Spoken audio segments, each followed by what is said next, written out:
on my iPad. Okay. Okay? Go do what you need to do. Okay. An experience. Okay. Perfect. Hi, everybody. Good evening. Welcome again. Thank you, everybody, for joining. I hope your week has been filled with bracha and simcha and health and muzzle. And let's start with wishing a big, huge muzzle tov to Rosalie and Harold Schwartz, who are sponsoring our shiur tonight in honor of the recent engagement of their daughter Naomi to Sasonia Rom. So we wish everybody a big, huge muzzle tov to the chatan and kala, to both sides of the family. Harold and Rosalie, thank you for sponsoring the shiur. Thank you for your support. And may Hashem continue to bless your family with simcha and nachas and health. And may it be so for all of us. And may, again, as I've said before, may the merit of our learning Torah together tonight be a zchut, a merit for the quick release of all the hostages. May they return home safely. May Hashem send each and every one of them a refuah shlema, refuah nefesh, refuah guf. May He bring a final and lasting shalom, peace to our beloved Medinat Yisrael. And may all of us find in the week ahead sources of bracha that we recognize and opportunities to celebrate. So let's begin Parsha Beshalach. So Parsha Beshalach, of course, continues in their series of parashot and Sefer Shemot, which essentially focus on the Geulah. As we mentioned before, one of the other names are given by Chachamim to the second book of the Chumash is Sefer Geulah, the book of redemption, and it offers us, as it were, the primary and maybe paradigmatic story of redemption. As the Jews leave Mitzrayim, are redeemed by Hashem's involvement in history, that becomes not just a story for us to read and to plumb the mefarshim, it becomes in some ways a paradigm. Siman Masa Avot Siman Labanim, that which occurs to our forefathers in some ways becomes a sign for the future for all Jews throughout all time. So as we make our way through the Parsha, this Parsha and all Parashah, we follow that rabbinic teaching and look for what it is in the Parsha that is not just about our ancestors, but in some ways it's about us. So I want to begin at the beginning. I'm going to take a look at you don't have to have a Chumash in front of you. If you want, B'vakasha. We are in Perek Yud Gimel, chapter 13, and Parshat Beshalach begins in the middle of the Perek, begins with chapter 7. By the way, just in case you're not 100% sure about this, the Chachamim, the Torah has its own method of punctuation. And I don't mean like the dots and stuff. There is no punctuation. Look at the sacred Torah. There's no dots. There's no notes. There's nothing. But there are spaces. And those spaces are very specific.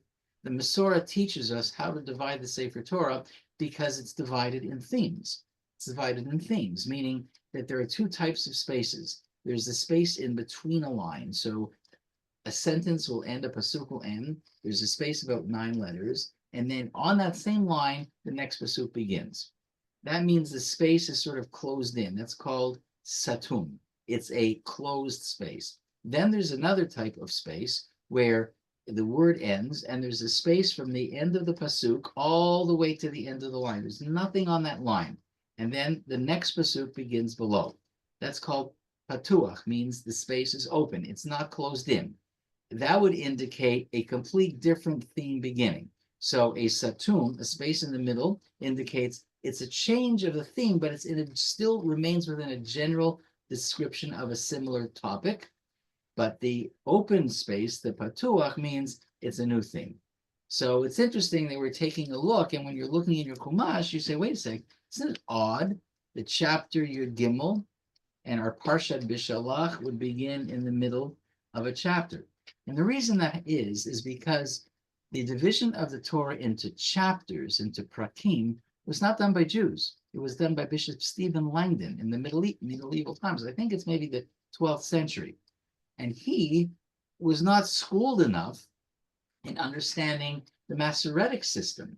So if you take a look at the end of Parshat Bo, you'll notice that the last pasuk ends with the words, Hotzianu Hashem miMitzrayim. And if you're looking at the Chumash, you'll see that there's a letter samach, or maybe 3 letter samachs, which means that the last word is Mitzrayim, there's a space, and then the next pasuk begins. The next pasuk is Vayi Beshalach. So there's a break in the theme. The end of Parshat Bo talks about that fateful night of Yetziat Mitzrayim, Tedvav Nisam. And now this week's Parsha begins the morning after, where Bnei Israel are leaving Mitzrayim, or the moments after that. So that's why it begins in the middle of the chapter, because, and I don't mean this disrespectfully, it was a Goy Shekot. The guy didn't understand how our own internal system of division makes much more sense. And so when he came, Bishop Stephen Langdon, to divide the Torah into chapters, he created a division, which once it was adopted by the first versions of the Chumash that got printed, then it became just too ingrained and too complicated to create now a completely different printed Chumash that focused not on Stephen Langdon's divisions, but only on the Masoretic divisions following the Samech, the Satum, or the Patuach. Okay, so having said all of that, let's now get back into Parshat Beshalach. Vahi Beshalach Paro et ha'am v'lo nacham Elokim derech eretz Plishtim ki karovu ki amar Elokim pen yinachem ha'am bir'otam milchama v'shevu Mitzrayim. English. It happened when Paro sent out the people that God did not lead them by the way of the land of the Philistines because it was near. For God said, perhaps the people will reconsider when they see a war and they will return to Egypt. So just to be sure we understand, if you have in your mind some sort of general geographical map of the Middle East, so the Mediterranean would be on the top left, Egypt would be below. So Egypt below, to travel directly from Egypt to Israel would almost be like traveling north. And apparently, the Torah is telling us that would be the shortest route, the most direct route. It would be the fastest route. And that should have been the route that the Jewish people took, leaving Egypt to go to Eretz Yisrael. Because after all, we know from previous parashot that Hashem made 5 promises. That I'm going to save the Jewish people. I'm going to redeem the Jewish people. I'm going to take them for a nation, and I'm going to bring them to the land of Israel. The Heveti, it's the 5th verb promising a level of redemption. So it shouldn't have taken very long to get from Egypt to Israel. The Torah tells us that it was a deliberate choice on the part of God not to go in a straight line north. Why? Because if they were to go straight north, they would encounter the Philistines.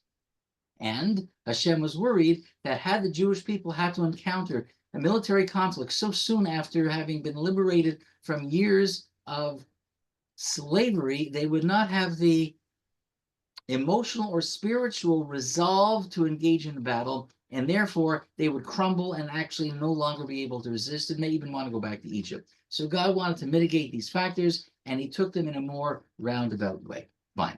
And so,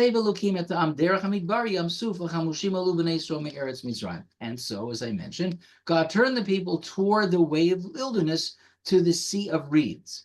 The children of Israel, meaning that instead of going north, God did sort of like a loop.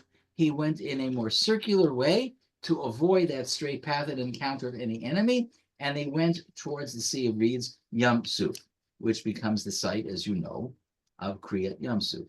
And now we get to the pasuk that I want to open our Divrei Torah with.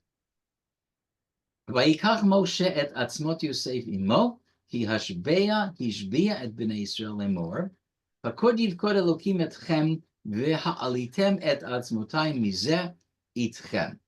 Moshe took the bones of Yosef with him, for Yosef had firmly adjured the children of Israel. He forced them to take an oath, saying, God will surely remember you, and you shall bring up my bones from here with you. So upon his deathbed, Yosef, who knew that there was going to be a Geula, knew that there was going to be redemption. Yosef knew that the place of the Jewish people was never to reside permanently in Egypt. Their goal, their destiny in life was to be returned by God back to Eretz Canaan, back to Eretz Yisrael, because that is the land of their inheritance. And so Yosef, upon his deathbed, made the Jewish people swear, don't leave me here. Take my bones back to Israel. Of course, that was something that his own father had done before he passed away. Okay, so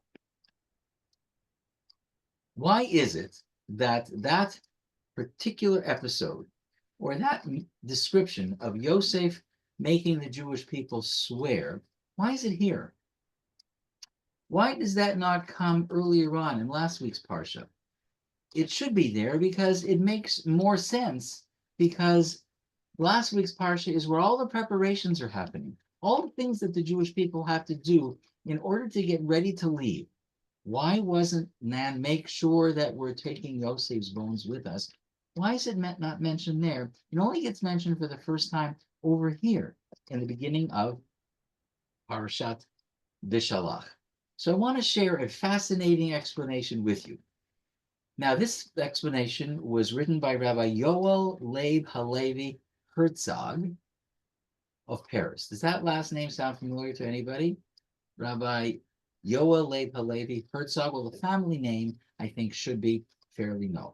So Rabbi Yoel Leib Halevi Herzog, in fact, was not born in Israel, but was residing in Europe. In fact, became the chief rabbi of Ireland for a while, up to the year 1936. And with the passing of Rabbi Tzvi Yehuda Cohen Cook, who was the first rabbi of Palestine, Rabbi Herzog was selected to be the chief rabbi, the Ashkenazic chief rabbi of Israel. And so he became following, not the first, he became following Rabbi Cook. He became the second Ashkenazic chief rabbi in Israel.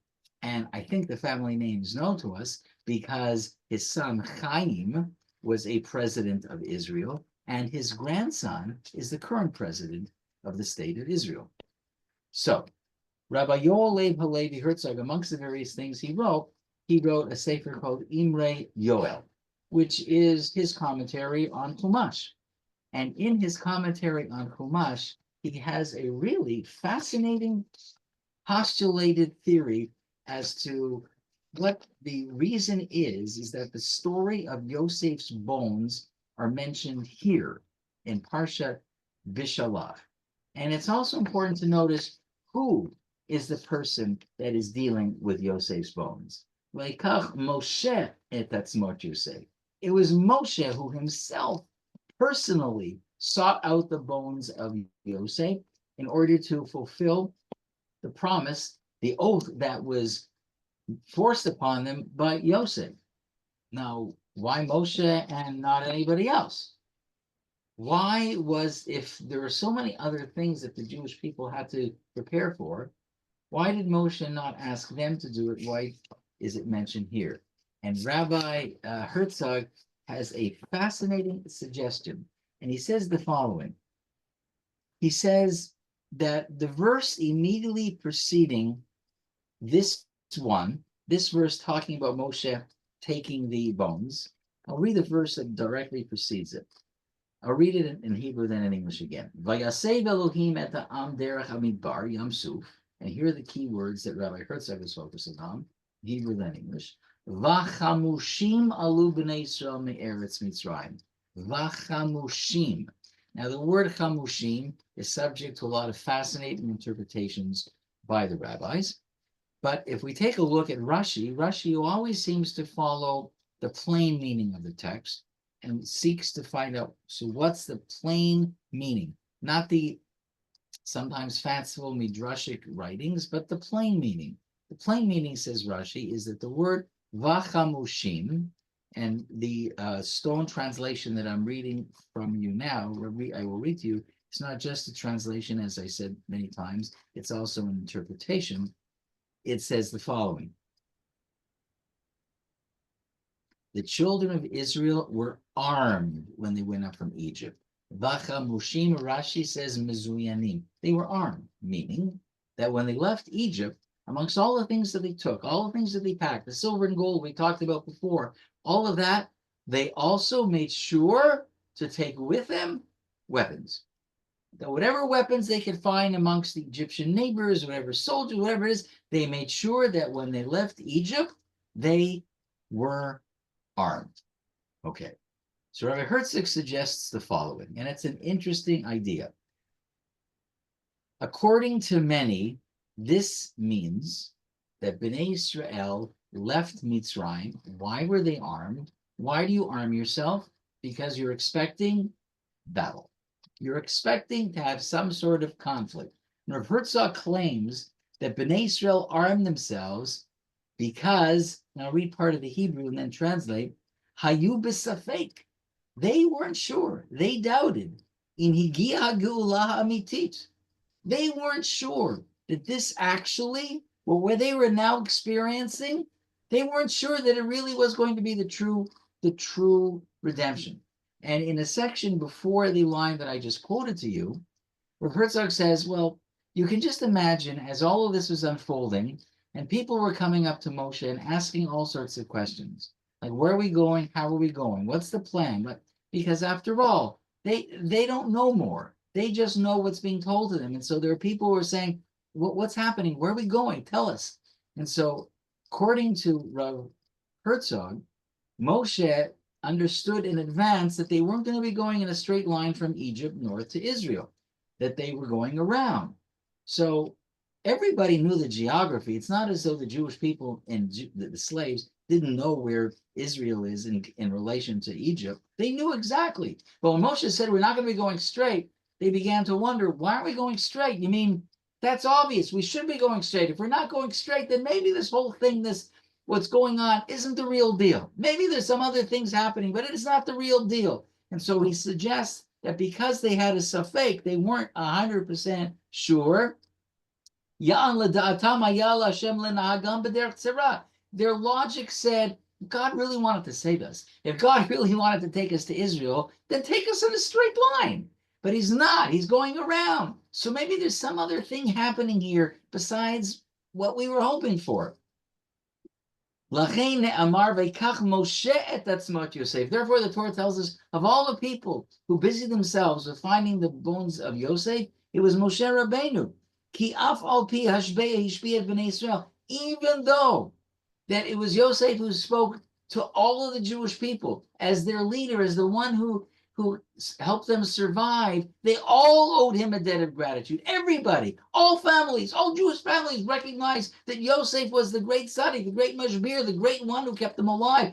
And he asked the Jewish people to bring him forward back to Israel. And even though they all, as a collective, swore, and probably that became part, it's not folklore, that became part of the Masorah of what they were passing down from generation to generation. Omnam Yisrael lo ratzu l'tapel. They didn't. They didn't. The general population, the general Jewish population on the eve of this, whatever it was, didn't think it was real. And if it wasn't real, we don't have to fulfill our promise, because the promise was only to be fulfilled when we knew we're going home. Ya'an amru ki od safek. Maybe we're not. V'ne'amar v'chamushim Allah alu ki ulai yulachamu imahem. Like, if you really believed that God is leading you, I don't need weapons. God's my best weapon. But they had doubts. And when Moshe said, we're going this way, he said, oh no, this isn't real. And so they all took weapons because they said, we don't know what we're going to encounter. I found that to be such an interesting explanation that sort of takes a look at it from a completely different psychological perspective. And maybe in some ways, Rabbi Herzog unintentionally is asking us to consider, what are the limits of faith? How much faith do you have, and how much do you say, wait a second, I need to prepare myself. I know, God gave me a promise, but I need to know that I've done everything I can to protect myself. And it sounds like from a Herzog's perspective, that may be what's going on here. So whereas the story says that God was worried that maybe the people would not be prepared for military conflict, Rav Herzog says that once they found out that they're not going straight, on the contrary, not that they weren't prepared for military conflict, they interpreted God's decision not to go straight as some sort of indication that this wasn't the real deal, that the real redemption is still ahead of them, and therefore they didn't busy themselves doing all the things that they would have done had they really believed that the Geulah Shlema, the full redemption, was upon them. And so, says Rabbi Herzog, that's why they armed themselves, because they didn't think that they were leading the way to the final redemption, because if it were the final redemption, surely Hashem would have been the one to fight for them. What a fascinating idea. Okay. So the Torah continues. Let's stay a little bit longer in chapter, let's move a little bit into chapter 14. So in chapter 14, Perek Yud Daled, Bnei Yisrael, of course, travel for 7 days. On the seventh day, they reach the shores of the Yam Suf. That, by the way, just to make sure everybody understands, that's why Pesach is 7 days long. Why does Pesach have to last 7 days? Why isn't it only a 2-day yontif or 1-day yontif? Let's have our Seder, let's eat our matzah and finish. We have our Seder, we have our Maror, we tell the Haggadah, okay. And the next day, we're back to normal. Now, practically speaking, if you're going to turn over your whole kitchen to make it Pesach day, there's no way you want Pesach to last only 1 day. All that effort, no, it's better be a week. Okay, that's a little tongue in cheek. But the reason that Pesach is a week long is because the final step in the immediate process of liberation is the witnessing of the Egyptian army drowning in Yam Suf. And that became a critical moment for the Jewish people. And therefore, it is so critical to that whole experience that Pesach lasted from the 15th day of Nisan, the night in which they all gathered to eat the Korban Pesach on that night when the firstborn was slain, till 7 days later, where they watched and they witnessed the drowning of the last remaining Egyptian army at the shores of Yam Suf. But let's just take a closer look at that story. So they're traveling, of course, they're getting closer, and then the Torah tells the following.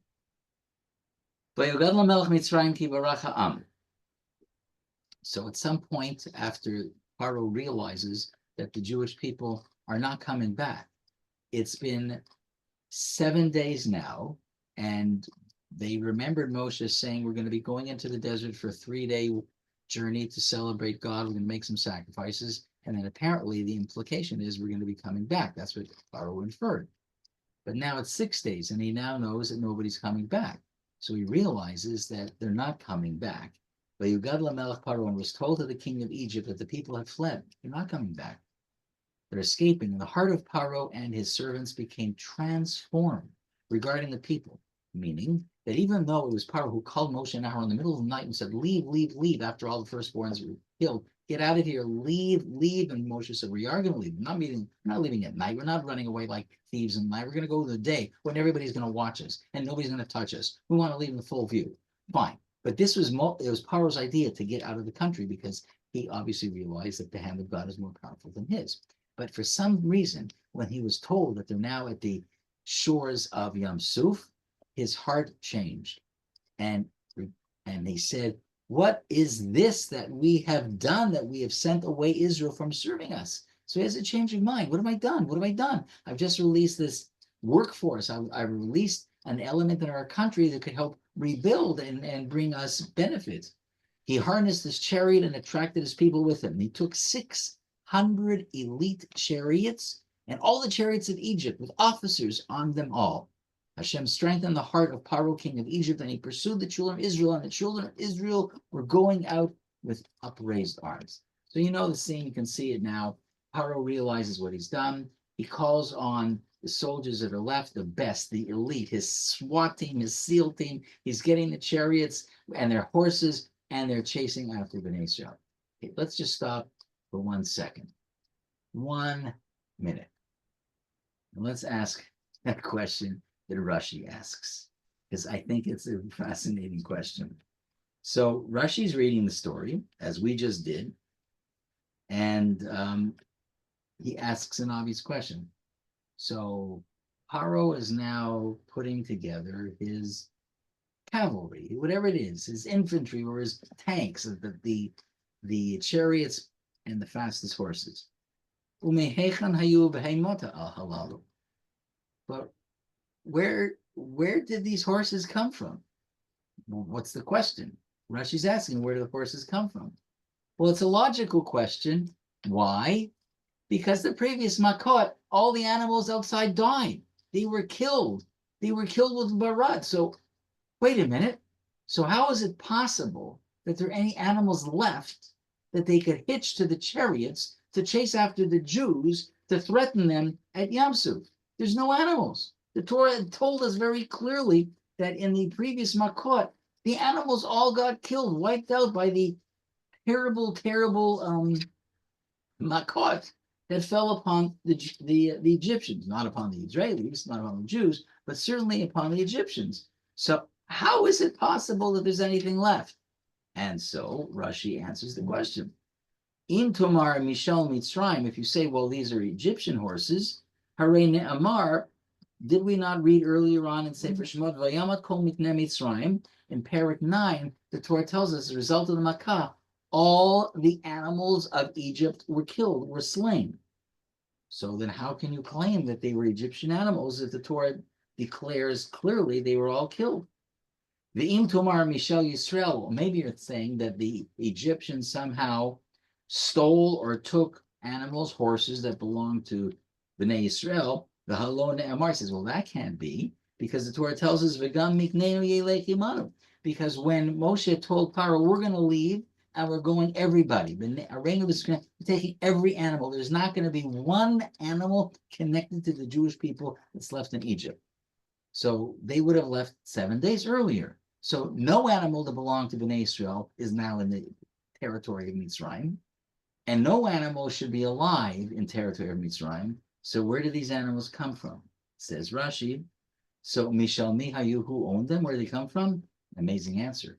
Mehayarei et Devar Hashem. And so Rashi says, go back to Parak Tet. Just turn back to Parak Tet, he says, and take a listen about what was happening when it came to the Makkah of Barad. When Moshe told everybody, I'm telling what's going to happen, anything outside is going to all get killed. And then Perik Tet Pasuk Kaf. Hayare et Devar Hashem me avdei Paro. Whoever among the servants of Paro feared the word of Hashem, Henis et avadav ve'et miknehu el habatim, chased his servants and his livestock to the houses. So Rashi says there was in Egypt a segment of the population who, by the time the Makkah of Barad had come about, had seen enough, had heard enough, had suffered enough, and realized that Moshe and Aaron and their God mean business.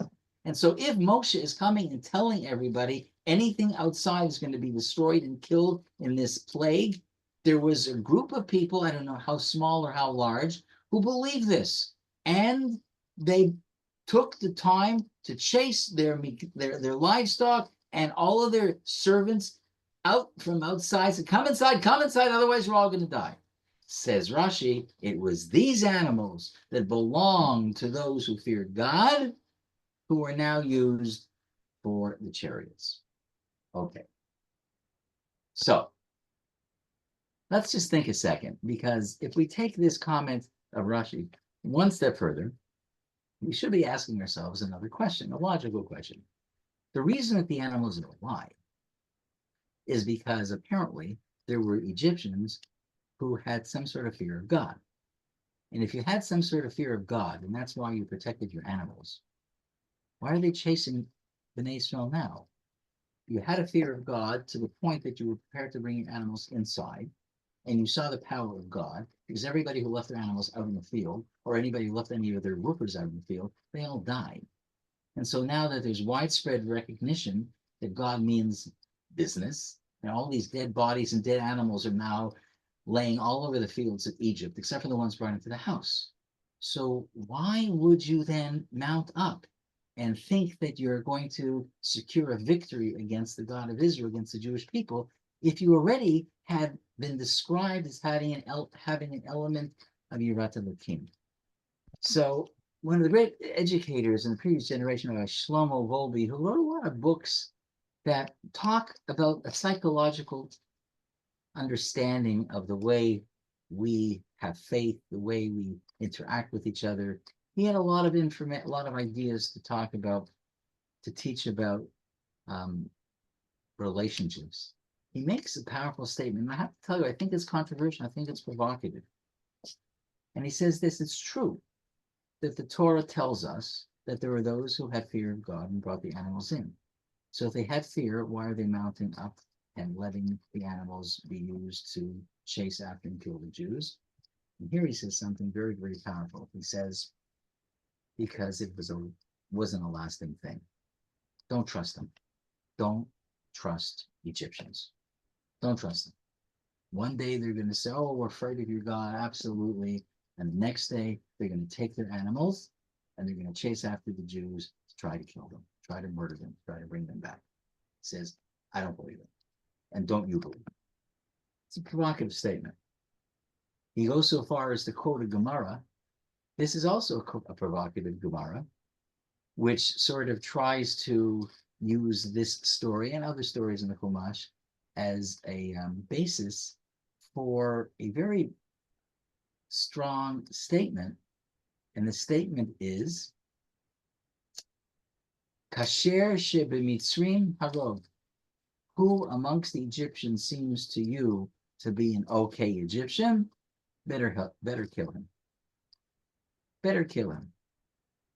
Tov shebenachashim. If you see a snake that you think is going to be friendly and not going to attack, you should kill that snake.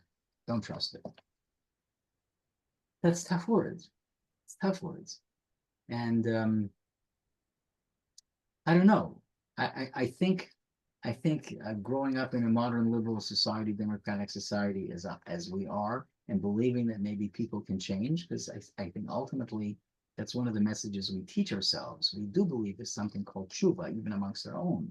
And while Rabbi Wolbe says, yes, it may be true amongst us, but it may not be true amongst the nations of the world, especially those who have harmed Jews. And the face that smiles at you today may have been the face that sought your demise in the past. And the face that smiles at you today may be the face that will look for your demise in the future. It's a very isolating attitude, isn't it? And I suspect that there probably are lots of people alive today specifically in Israel, who would say similar statements, especially post October 7th. And I know I'm saying some tough things, but this is so much from Parsha Beshalach, and somehow there are messages which are resonating to us today. People who had sought to create positive and warm, collegial, friendly relations with Palestinians.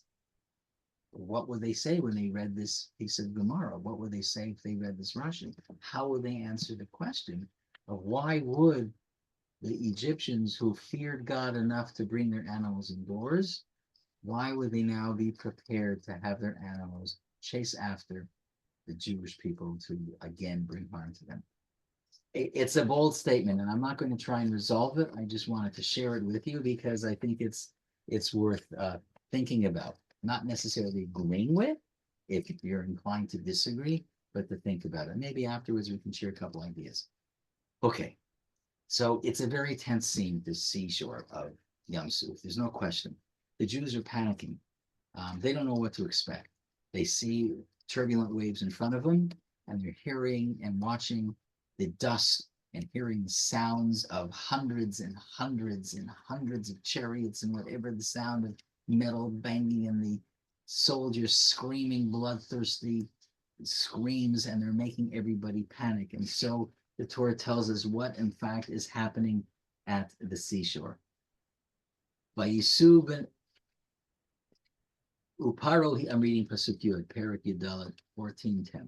Uparo hikri vayisu b'nei Yisrael ateinehem v'nei Mitzrayim nosei achreihem vayiru me'od v'yitzaku b'nei Yisrael el Hashem. Paro approached, the children of Israel raised their eyes, and behold, Egypt was journeying after them, and they were frightened, very frightened. The children of Israel cried out to Hashem. They said to Moshe, were there no graves in Egypt that you took us to die in the wilderness? What is this that you have done to us to take us out of Egypt? Is this not the statement that we made to you in Egypt, saying, let us be, and we will serve Egypt? For it's better that we should serve Egypt than we should die in the wilderness. Just imagine the panic. They don't know what's going on. And they turned to Moshe and said, we told you to leave us alone. We told you it's better that we're prepared to stay slaves, but be alive. And what have you done? You brought us to here. What are we going to do? We're going to drown if we go forward. And if we stay here, they're going to chop our heads off. And this is what you wanted to do? We're going to die in the sands of the shores of Yam Suf? What, there are not enough cemeteries in Egypt? We could have died there more peacefully and be buried there. instead of dying here in the savage way. Wow. You can just hear the panic in their voices. And they're saying this to Moshe. Moshe turns to them and says the following. Vayomer Moshe la'am, al tira'u, hityatzvu, u'ra'u et yeshuat Hashem, asher ya'aseh lachem hayom, ki asher ra'item et Mitzrayim hayom, lo tosifu lir'otam od, ad olam, Hashem yilachem lachem, v'atem tacharishum. Moshe said to the people, do not fear, stand fast, and see the salvation of Hashem that he will perform for you today. For as you have seen Egypt today, you shall not see them ever again. Hashem shall make war for you, and you shall remain silent. Stop. Stop. Okay. If we were to just take a look at this, just from the reading, the plain meaning, what's Moshe's role here? Well, he certainly is getting attacked a lot. He's getting a lot of the complaints flung at him, or really flung at Hashem through him. And then he gets up and he responds and says, it's going to be okay. It's going to be okay. Stop screaming, stop shouting, stand still. God is going to protect us. Okay, so Moshe seems to be responding in the proper way. Then the next pasuk, Vayomer Hashem el Moshe, and Hashem says to Moshe, Ma titzak elai, why do you cry out to me? Daber el bnei Israel ve'yisau, speak to the children of Israel and let them journey forth. Okay, let's just think about this one more time. Hashem turns to Moshe and he says, Ma titzak elai. Now, just to be clear, Ma titzak elai means, why do you, singular, cry out to me? So Hashem is turning to Moshe and saying, why are you crying out to me? What is this? Why are you crying out to me? Where did Moshe exactly cry out? In the story that we just read together, verse by verse, Moshe is not crying out. He's a victim. He's getting all the questions, the complaints.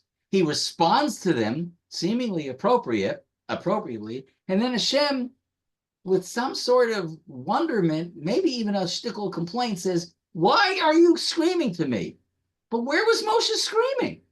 He's not saying, he didn't scream at all.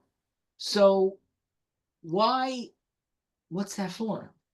I want to read to you a fascinating interpretation of the Seforno, which is clearly different than most of the others, certainly clearly different than Rashi. Rashi says, from this verse, when Hashem says, why are you crying out to me, screaming at me? Moshe was davening. He was standing and he was davening. He was davening. So when Hashem says, why are you doing this? He's saying, Moshe, why are you davening so long? This is not a time. Amar lo HaKadosh Baruch Hu, Hashem said to him when he said those words, Ma titzak elai, lo eitata la'arich b'tfilah. This is not the time to give me a long Shemona Esrei, Moshe. Yisrael natunim b'tzura. Your people, our people, are now in danger and are suffering, and now you're davening a long Shemona Esrei? So Moshe is davening, which is ostensibly not a bad response when Jews are in danger, but Hashem says, of course it's a response when Jews are in danger, but not at this time. Certain times you have to act, and you daven later, but now is not the time to daven. That's Rashi. Listen to Seforno, who has a completely different take on the story.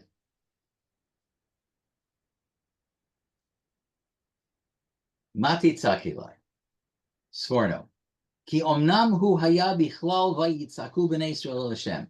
Moshe was amongst those who were doing the screaming. So when the Torah told us vayitzaku el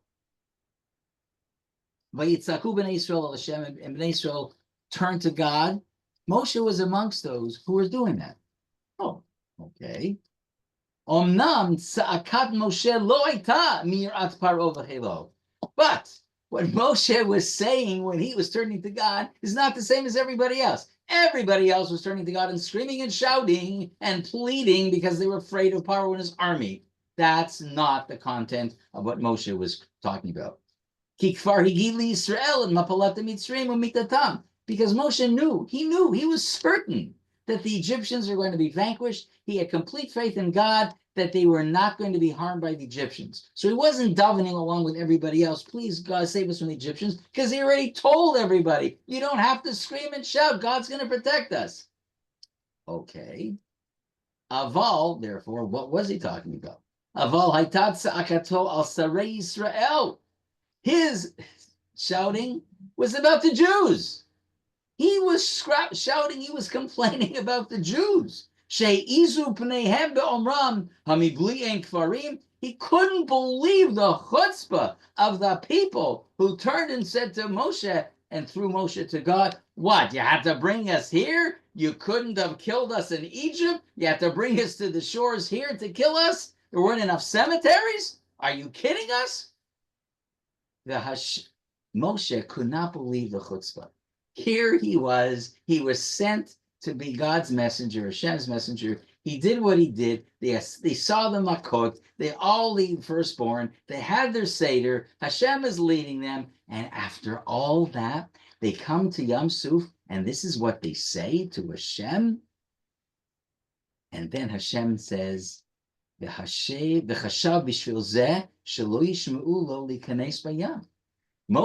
thought that if this was what they're saying, if this is the level that they're sinking to at the shores of Yam Suf, that when Moshe, knowing that what's going to happen, Moshe knows for sure that Hashem is going to lead them through Yam Suf safely.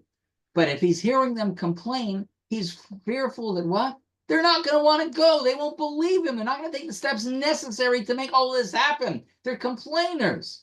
So he's now screaming to God, I can't believe that this happened. Lefichach amarlo.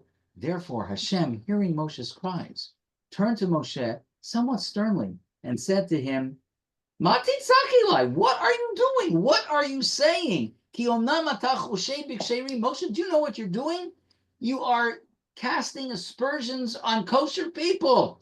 You believe that the Jewish people are not going to go? Look, I know that they're complaining. I got it, says Hashem. I know who they are.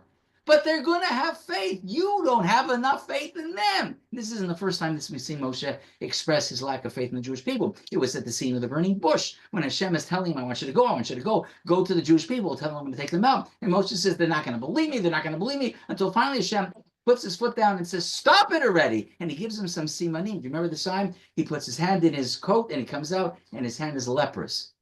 Why is that a sign? Why did that sign get specifically chosen to Moshe? Because typically Chazal tell us that sarat, the name of the skin condition, the leprous-like skin condition, is a sign that befell a person who spoke Lashon Hara. And Hashem is telling Moshe, Moshe, you're speaking Lashon Hara about the Jewish people. You don't believe that they have the emunah. I'm telling you now, I know what resides in their neshama. I know. And on the outside, it may be hard. And the outside, they may seem harsh. And the outside, they may seem critical. And the outside, they may seem to be non-believers. But I know what's inside their neshamas. I know who they are. This is my people, the Jewish people. And when push comes to shove, and it often comes to shove, they're going to step up. And you don't have a right to tell me now. You don't have a right to stand there and say, wow, I can't believe the chutzpah that they had. You're way too harsh on them. And Sforno says, unlike Rashi, that that's what Moshe was doing. He was being a little bit critical of the Jewish people. And that's why Hashem says, Mati Tzakilai, what are you doing? You need to believe. You need to believe. And sometimes I know we look around and we see the Jewish world in which we live, and it's a very scattered Jewish world.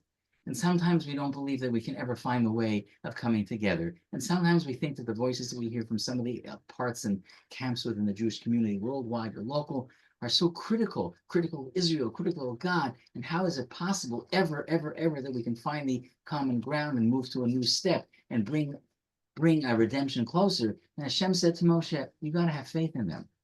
They're there. It's that, I think that Yiddish phrase, Pintel Yid, that somewhere residing deep in the heart of a Jew, something, a spark, sometimes gets covered over a lot. And where does it come from? What happens to them?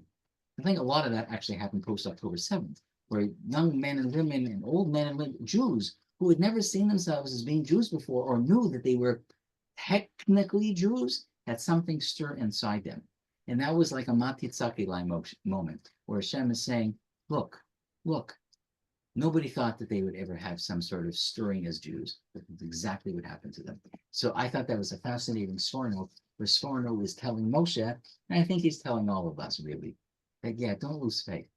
We're an amazing people. We're an extraordinary people. Sometimes we do stupid things. Sometimes we can say very hurtful things.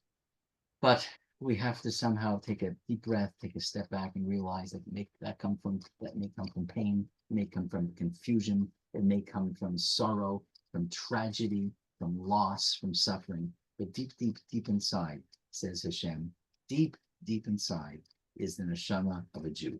And that neshama of a Jew doesn't go away, and it can come out. So Moshe, you don't have a right. You don't have a right to sort of cover it up even further by criticism. Okay.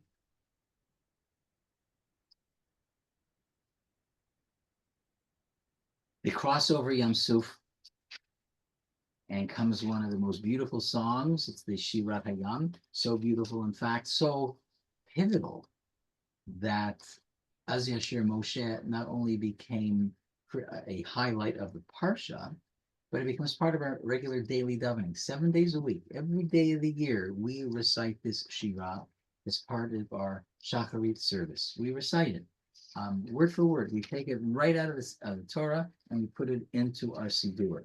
And the very last part, towards the very end of the Shira, I'll read the Pasuk. It's Pasuk Yud Zayin. You will bring them, I'll read it in Hebrew first. To the Emo, V'tita Emo, Bahar Nachalatecha, Machon L'shiftecha Pa'alta Hashem, Mikdash Hashem Koinu Yadecha. You will bring them and implant them on the mountain of your heritage, the foundation of your dwelling place, that you, Hashem, have made, the sanctuary, my Lord, that your hands establish. And then comes this 4-word pasuk, Hashem Yimloch L'olam Va'ed. Hashem will reign for all eternity. Hashem will be king for all eternity, forever and ever. So Hashem Yimloch L'olam Va'ed. Hashem will be king forever and ever.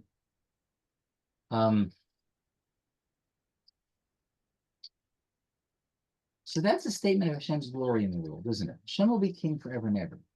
That Hashem is the true king whose power is never diminished. Hashem is the true king, will never be overthrown. Hashem is the true king whose words and assertions last, unlike a human king whose words and assertions and dictates sometimes crumble. But that's not the case for Hashem. So it's describing Hashem with such glory and majesty.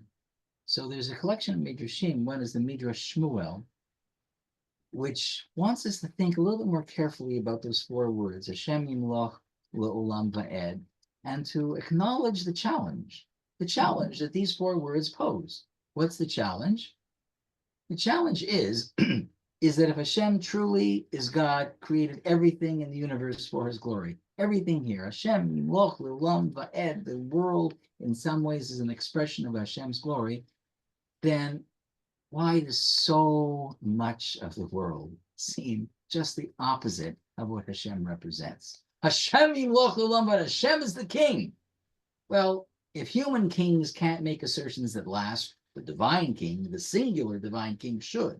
Well, if the singular divine king can make assertions and declarations that last, how come the world that looks like the way it does? And so much of the world seems to be contradicting what we believe is the truth about God.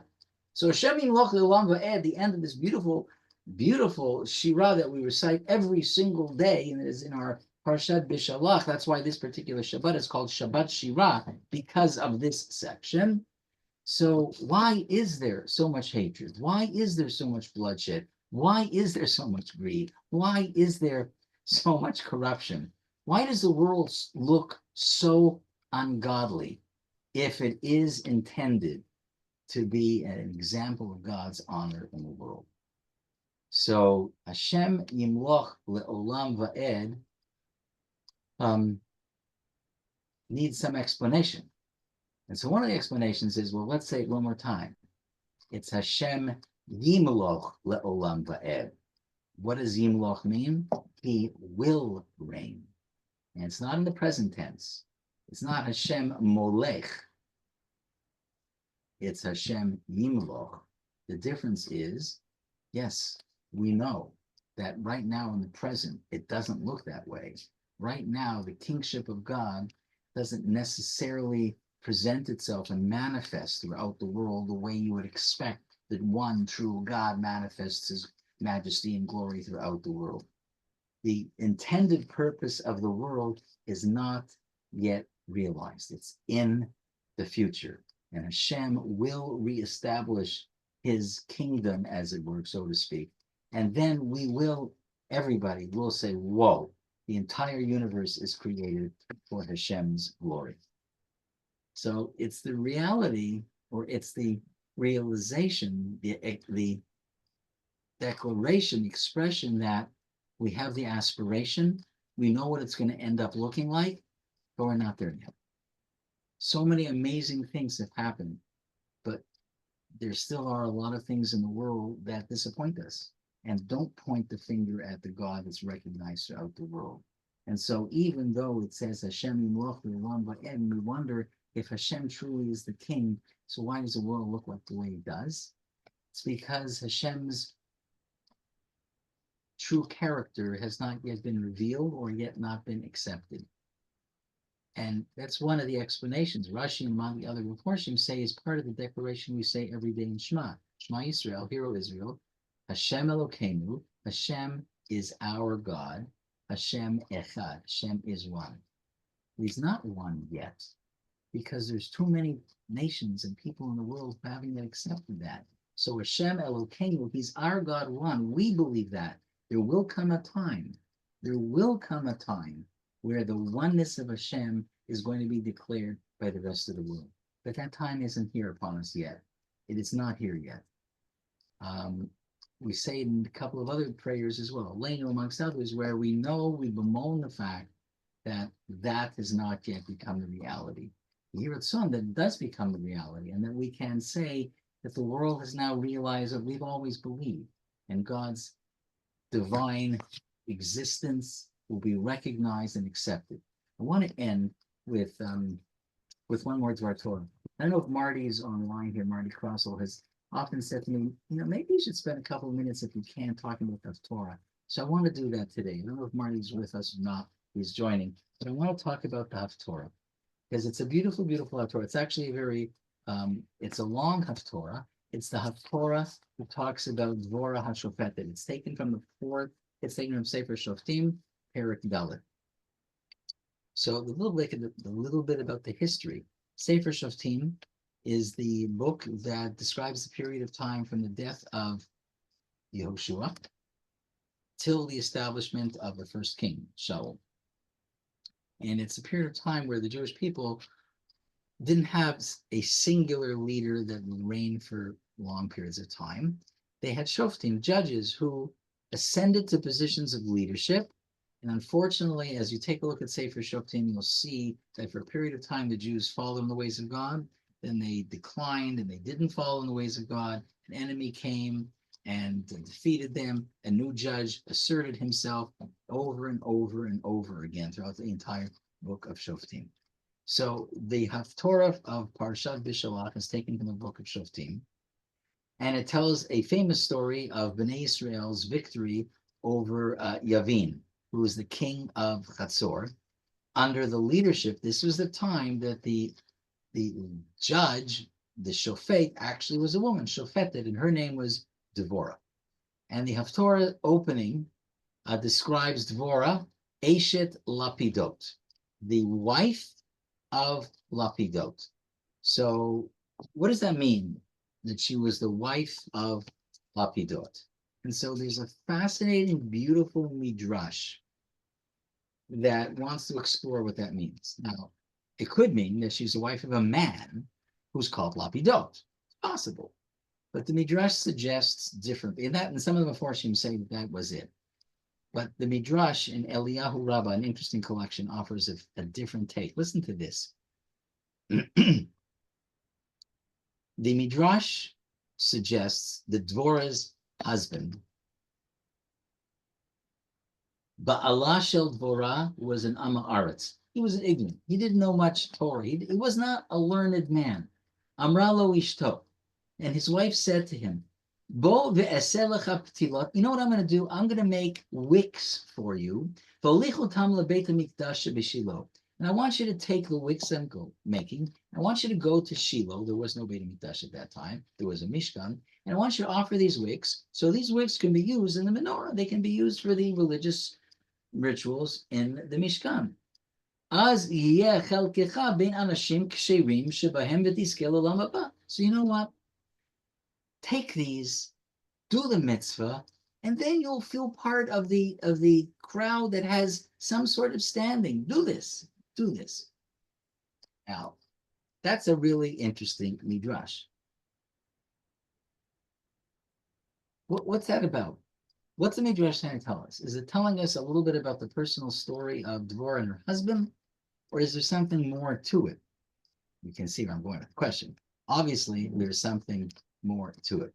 And so I want to share with you, I often quote this rabbi in his commentary to the Torah, Rabbi Yehuda Leib Ginsburg, in his commentary to the Torah called Yalkut Yehuda. But Rabbi Yehuda Leib Ginsburg also wrote a commentary to Nevi'im Rishonim called Musar Nevi'im. And on this particular midrash, he offers a really fascinating lesson. And he says the following. I'm going to read the English rather than just read and translate. He says the following. A person should not say, look, I'm a simple person and I have no share in Torah or scholarship. And for this reason, I don't have the ability to reach a high level in piety and in good deeds. For in truth, this is not the case. So Rabbi Ginsburg says, what's this story? Why is this story about Devorah making wicks for her husband important?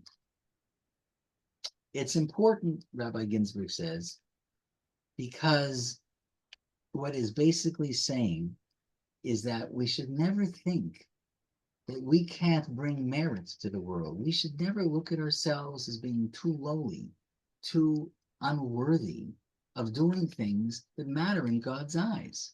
Sometimes even seemingly trivial acts can go a long way in defining a person's mark on the world. Now, I find that to be such a fascinating message and such an uplifting one. But what's even more interesting, in my opinion, than the message, which in and of itself I think is compelling and uplifting and inspiring, is just take a step back for a minute and remember this is the Haftorah. So what's the Haftorah? What is a Haftorah? So Haftorah is a section taken from the other parts of Tanakh, not the Chamisha Chumshei Torah. So why do we do it? Why don't we just say we've read the Parsha and that's it, game over, finished. Davening will be shorter and we don't have to listen to the Haftorah. So what's the purpose of this Haftorah? So the truth of the matter is that there are various opinions as to the origin of the custom that we have now, which is part of our Shabbos ritual and Yom Tov ritual, to read Haftorah. But one explanation quoted by the 14th century commentary called Abu Draham, as well as others, is that the Haftorah, the idea of reading a section from Tanakh, started at the time around Hanukkah when the Seleucid king Antiochus and predecessors tried very much to eradicate Jewish life. And they realized that the book that animated Jewish life at that time, 165 BCE, in the 2nd century before the Common Era, was the Torah. So if you stop the Jews from reading the Torah and teaching the Torah publicly or privately, you have a great chance of affecting the growth of the Jewish people. And so they made edicts and they sent people to various shuls to make sure the Torah would not be read. But the Chachamim were not satisfied. They realized that that is the spiritual death of the Jewish people. So what they did was they scoured through the books of Tanakh and they chose a section that they believed at least contained some element that was a central thematic element of the Torah reading. So the Haftorah, if you take a look at the various Haftorah that we read for each Parsha, as well as the Chagim, they somehow reflect some message that found its way, or there was a clear message in the Parsha. Okay, so if that's the case, then why was this Haftorah chosen for Parsha Beshalach? It's an interesting idea. So what's the message? So, well, you had the downfall of an enemy, correct? So the Torah tells us about Parsha Beshalach, how the Egyptian army was defeated.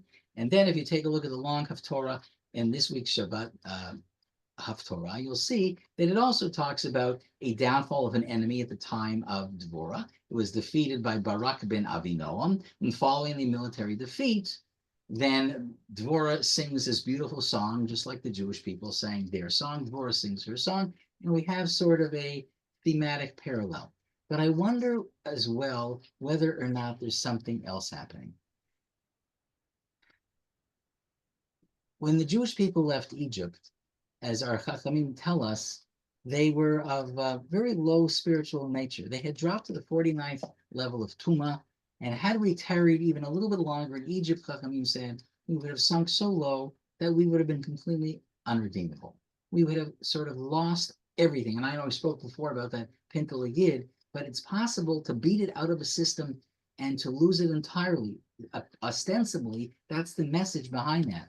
And so this beaten people follow Moshe, and they get to Yam Suf, and they cross Yam Suf, and they follow, and they believe, and they do it, and then Moshe says, let's sing the song. And maybe the point of the Haftorah is that, you know what? You don't have to be a Talmud scholar to be a faithful Jew. You don't have to. It's not the person who's learned many Masechtot who necessarily curries God's favor. So a simple Jew brings a little wick to the Beit HaMikdash to light the menorah. That's an act that's beloved upon God. And this guy who is self-defined, or not self-defined, that the Midrash says was an Amma Aretz, which is not a compliment, there he was doing something that, as Rabbi Ginsburg said, was worthy. It was worthy. That's what we're going to know about him. That he brought Petzilot, he brought wicks. And the part about this that I find interesting as well is that the Midrash tells us that whose idea was this? It was the idea of a woman, of Dvorah. I don't know if anybody happened to be in Shul in Sudash Shif when Rabbi Baruch Barzel gave his Dvar Torah during Sudash Shif, which was interesting. But one of his key messages in his very creative Dvar Torah, which I think we've spoken about before, is the centrality of Jewish women into Jewish life and Jewish survival. That it was Dvorah who was the core, that was the animation that gave Barak ben Avinon, the military general, the chizuk, the inspiration to go. And in the story itself that I'm not mentioning, Yael, this woman who kills the general Sisra, she saved also the Jewish people by putting an end to the threatening life of the general. And take a look at the story of Yetziat Mitzrayim. Take a look at the story of the women. Miriam. She was the one who convinced her father that he's being harsher than Paro. And it's because she successfully convinced her father to remarry her mother that Moshe Rabbeinu was born. At every critical juncture of Jewish life where there's a threat, often a Jewish woman comes forward to make huge impact. And maybe that's also part of why this Haftorah was chosen, to help us realize that when it comes to our survival, when it comes to our redemption, the voice of women matters. And that's why at the end of the Shirah, you may remember the Torah tells us, oh, by the way, Miriam led the woman in song as well. Like, does that matter? Is it really so significant? The answer is yes. The Torah wants you to know that Miriam led them in song as well, because the voice of women made a difference then, and the voice of women make a difference now. And the voice of women will always make a difference. And that's perhaps one of the messages of the Haftorah. And so may all of our voices, be it male or female, may all of the Torah, all the brachot, all the songs, all the mitzvahs we do, may our voices go to Hashem to say, in Yiddish, Siz Shoin Zeit, Hashem, it is time. We need the Geula now. Bring the hostages home. Bring families together. Bring our nation together. Bring the world together. You hear it some that next week when we meet together, it'll be more good news about more hostages, more unification.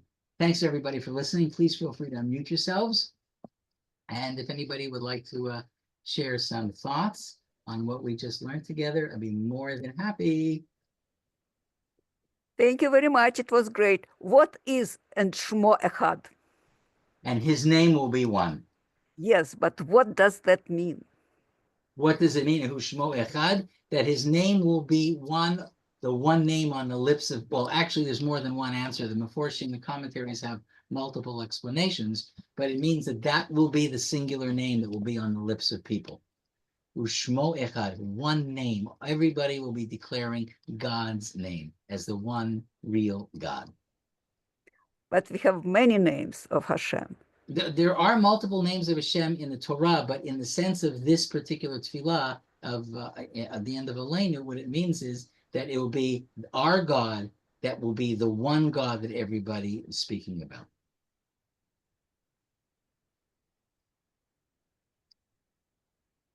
This question always bothers me. Like, I want to feel the name. What is the name? Because Which name are we talking about? Is that what you're asking? no, like actually maybe because maybe all names become as a unique name altogether. Okay, that's possible. I mean, there are unique names to Hashem. That's true. There are multiple names that refer to various qualities about God. So, for example, Elohim is a name of God that refers to a God as a judge, whereas Hashem, the four-letter name of God, Yud-Kei Vav-Kei, refers to a God who's a God of compassion. But ultimately, we're still talking about the same God who has different sort of aspects that we perceive. He's all unified. It's not as though there are multiple gods. It's one God, the Shmo Echad. It may be different things that people see of God at different points in our life, but we will realize it's one God. It's the singular God that we all recognize, and the rest of the world will come to recognize that God now as well. There was a period of time that people in the world believed that there was a God of good and there was a God of bad. How could the God of good do anything that seems to be bad? So there was this notion of dualism. There's more than one God, but that's not the case. We believe it's only one God. It may have different we have different perceptions, but there's only one God. Rabbi Diamond, Yes. may I just ask a brief follow-up on that? Yeah. So if that's going to be the recognition that there's only one God, it's HaKadosh Baruch Hu, our God. So what does that mean at that time for the status of Christianity and Islam? Does that mean that those people will no longer be worshiping Jesus and Muhammad? I mean, yes. It doesn't mean people have to convert to Judaism. The Rambam says it doesn't mean that everybody's not right. Mitgayer, but it means that they will understand the falseness of their previous beliefs and now come to accept the existence of a singular God. Correct. Not necessarily keeping Shabbos and right. Muktzah and stuff like that. Right. They will come to recognize that Christianity is not the real religion, and neither is Islam or Hindu, whatever the other world faiths are. So therefore the Sheva Mitzvahs B'nai Noach, is that? Yeah, exactly. Yeah? I see. Exactly. I see. Exactly. I see. Okay, thanks for clarifying. By the way, you were wondering Very well. you were wondering if I was here. Yep, I was. But you are so good. I am glad that you're there. So thank Thank you. you, Rabbi. Thank Thank you, you. Rabbi. Thank you, Tito. I'm glad that you joined us. Thank you so much. Thank you. Couple questions, couple comments. If in doing some of the other learning we're doing, a lot of people, not so much in Torah, but in the liturgy, have taught me that you use the word shame can be better translated as reputation rather than name. Could be. And in reputation it sometimes fits better into the dominant. I hear that. Interesting. Thank you. The other thing when we were talking about a flip talk, of course, there was a connection with a lot of her talk to Canada and down even to our own neighborhood. Oh, yeah, that's right. I know that. Uh, Yeah. But I remember once, like it was in my early 20, and I was listening to. I used to stay up at night, especially Saturday night when I slept. Used to listen to the radio. In those days when radio stations had DJs who could at night sometimes they did a lot of picking their own stuff. And one night there was this woman on, on a station in Toronto played a fascinating album. And it was an album about the debate between Yaakov Herzog and Arnold Toynbee. Mm, Have you ever heard? I no. don't know if, if the record is available or where you will find it. But Toynbee was it was a very known anti-Semite. Yes, Arnold Toynbee. Yes, clearly. Yeah. But Herzog still get a figure.